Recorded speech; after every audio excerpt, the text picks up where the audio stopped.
Prefeito, como que começou todo o processo de negociação para o reajuste salarial dos servidores aí no ano 2019, tanto com a comissão quanto com o sindicato? Então, nós iniciamos em fevereiro deste ano um processo de negociação com os servidores. Fizemos uma reunião aqui no gabinete, tem uma ata que foi assinada por todos, que entabulava a proposta de acordo e inclusive definiu o índice que seria concedido em maio agora, no meio do ano. Bom, na mesma negociação nós condicionamos, isso foi consensuado, que essa reposição não poderia fazer com que o município perdesse a certidão liberatória do Tribunal de Contas por conta que nós estávamos no início do ano já extrapolado com o limite de gasto com folha de pagamento. Então haviam, vamos dizer assim, dois termos bastante claros no acordo. Um, que haveria reposição naquele patamar,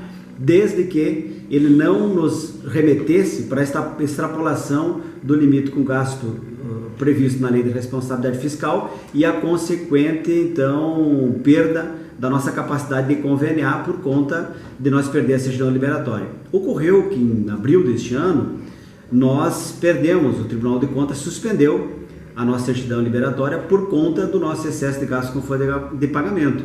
Obviamente, isso nos coloca numa sinuca de bico, qual seja. Se nós conceder o reajuste, então nós vamos comprometer mais ainda e por um tempo mais prolongado o resgate dessa certidão que nos impede de conveniar. Por outro lado, nós, ao longo desse tempo, fizemos várias ações no sentido de reduzir o nosso gasto com folha de pagamento. Nós não ficamos simplesmente aguardando o tempo passar. E as nossas ações foram tão intensas que o resultado é absolutamente inquestionável, porque isso está no portal Transparência, isso é dado público, isso é número, nós conseguimos reduzir em abril deste ano, comparado com abril de 2018, quase 10% do nosso gasto com folha de pagamento. Nós reduzimos quase R$300 mil em abril desse ano, comparado com abril do ano passado com folha de pagamento. Então fizemos ações intensas que produziram resultados intensos. Maio deste ano, a tendência de queda continua também.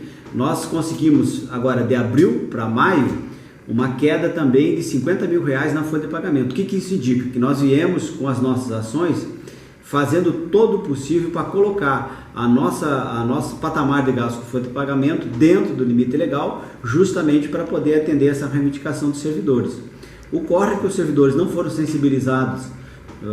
Falo os servidores que decidiram em Assembleia paralisar e os que efetivamente estão paralisando, não foram sensibilizados com tudo que foi feito, com as ações que nós fizemos, com os resultados atingidos, nem tampouco com as consequências que isso a falta dessa certidão liberatória pode trazer para o município na perspectiva de conveniar. É muito fácil da gente deduzir que o município sem certidão liberatória não consegue acessar recursos nem do governo do estado nem do governo federal. Com que recursos nós vamos fazer investimentos no município para atender a população do município? Então nós ficamos sem certidão liberatória, ficamos impedidos de conveniar, ficamos impedidos de acessar recursos de transferência voluntária da União do Estado, o que nos inviabiliza nas ações do município. Veja, o que eu tenho dito? A possibilidade de nós conceder reajuste, inclusive retroativo, em determinada medida pode compor eventual perda dos servidores. Agora, a falta da certidão liberatória para a gente conveniar é irreversível, porque aquele convênio que você perdeu, você não recupera mais. Então veja, o que na nossa hierarquia de prioridade nós consideramos mais emergente, mais urgente, mais necessária, é a gente manter essa certidão liberatória, até porque por todas as ações que nós fizemos, hoje nós estamos extrapolando em apenas 0,45% do orçamento. Então veja, hoje nós estamos com 54,45%, a nossa tendência de queda tem sido em torno de 0,5% ao mês, então é bem provável que em junho a gente esteja abaixo desse patamar dos 54%, o que nos autoriza sentar com a categoria, definir a reposição que nós entendemos devida, retroativa aí ao momento que a gente fizer o acordo, para permitir que os servidores não tenham perda. Isso nós podemos fazer a qualquer momento, podemos fazer em junho, podemos fazer em julho e não tem problema nenhum do ponto de vista da gente recompor. Agora, se nós ficar sem certidão para a gente fazer todos os procedimentos que estão em andamento, para a gente consolidar os convênios que estão em andamento e os que a gente está pretendendo fazer agora, junho e julho, nós vamos perder muitos recursos que vão fazer muita falta para toda a comunidade. Então, é essa compreensão que eu trago para a população, que eu trago para os servidores, para que eles analisem. É bem verdade, por hora ainda nós não temos a avaliação da extensão da paralisação, não sabemos como é que ela ainda vai se dar, mas qualquer tipo de paralisação, por exemplo, hoje várias escolas não têm aula. Então, veja, isso já é um transtorno que está criado. Nós não sabemos ainda em que medida isso vai paralisar outros serviços. E quem que vai ser penalizado com essa paralisação? De novo, a comunidade, que pode ser penalizada pela paralisação, pela ausência de prestação de serviços, né? E se a gente atender essa reivindicação, a mesma comunidade pode ser penalizada pela ausência de capacidade de investimento do município em atender áreas que estão absolutamente dependendo de investimentos do município, do poder público no município de Pinhão. Então veja, nós estamos numa condição em que eu não tenho muita escolha. Não é uma questão de vontade, não é uma questão de chamar para o enfrentamento, a questão não é essa. Eu estou justamente colocado numa posição em que eu não tenho várias escolhas. E eu vou tranquilamente fazer a escolha pelo interesse público, pelo interesse maior, que é o interesse da comunidade. A greve ela é um instrumento de pressão legítimo que deve ser utilizado nos momentos em que qualquer categoria de trabalhador entender necessária, mas é um instrumento de pressão. Mas a pressão não tem como me demover da opção que eu fiz, da escolha que eu tive que fazer, porque não é uma coisa que eu possa fazer a livre-arbítrio. Eu estou condicionado à lei, e a lei impõe isso, e o Tribunal de Contas impõe isso. Então eu não estou condicionado ao meu livre-arbítrio. Até aqui ocorreu os riscos, né? Em 2018, por exemplo, nós concedemos reposição salarial e ganho real aos servidores, mesmo a gente estando acima desse limite. E quem foi penalizado até agora, por enquanto, fui eu, porque é o gestor que é penalizado primeiro.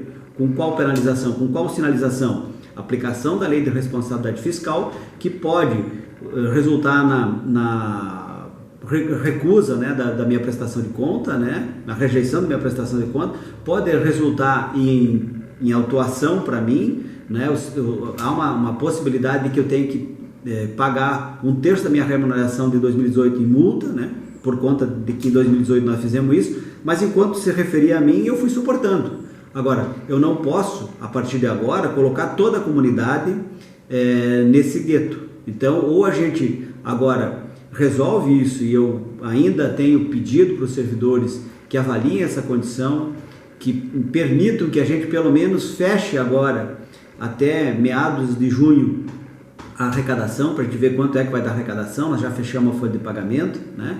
Para a gente fechar qual que vai ser o valor da nossa arrecadação, para saber como é que esses números vão se comportar. É bem provável que agora, até a metade de junho, a gente possa estar abaixo dos 54% e sentar numa condição tranquila de discutir a reposição e os termos da reposição, enfim.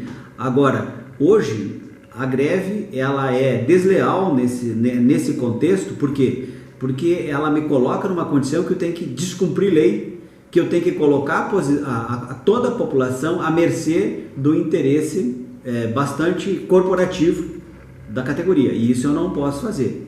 Então, nós ainda vamos continuar aberto ao diálogo, à construção de uma solução disso, né?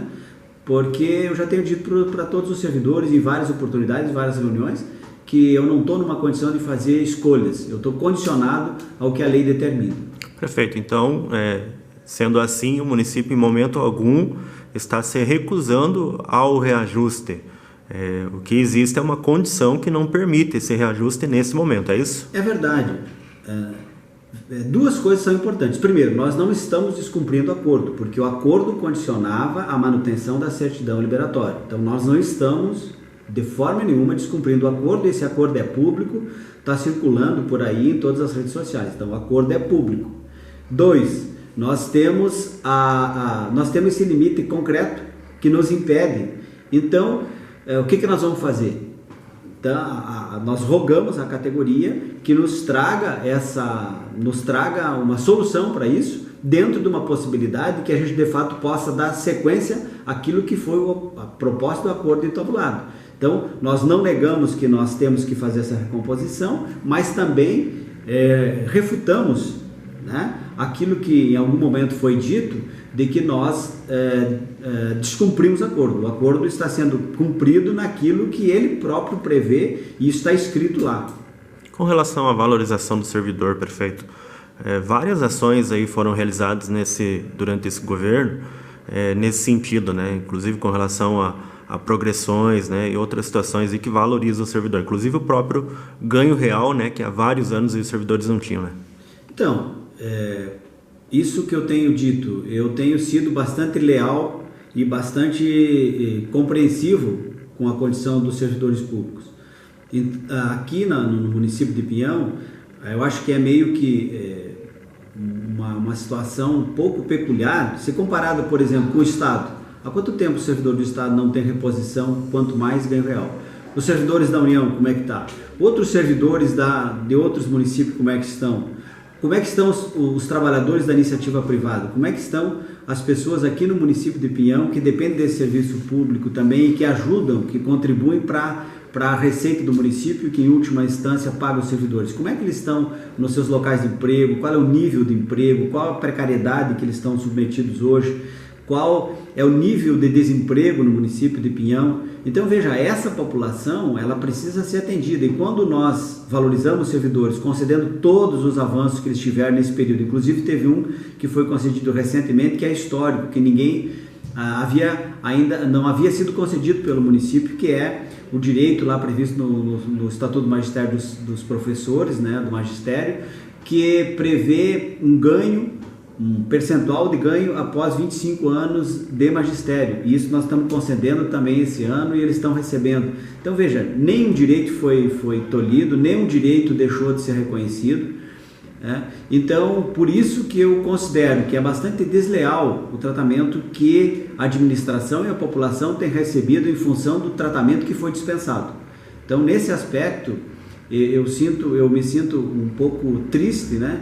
Porque a gente foi flexível, a gente trabalhou isso numa perspectiva de construir, a gente trabalhou isso numa perspectiva que é principiológica nossa, de defesa de direitos das categorias, né, de trabalhadores, mas a recíproca não tem sido verdadeira. Então, eu espero que haja bom senso para a gente continuar construindo essa relação, obviamente com a garantia de todos os direitos, mas também com a garantia de alcançar a comunidade de Pinhão os serviços que elas precisam, que elas merecem, que estão aguardando, inclusive em situações bastante dramáticas.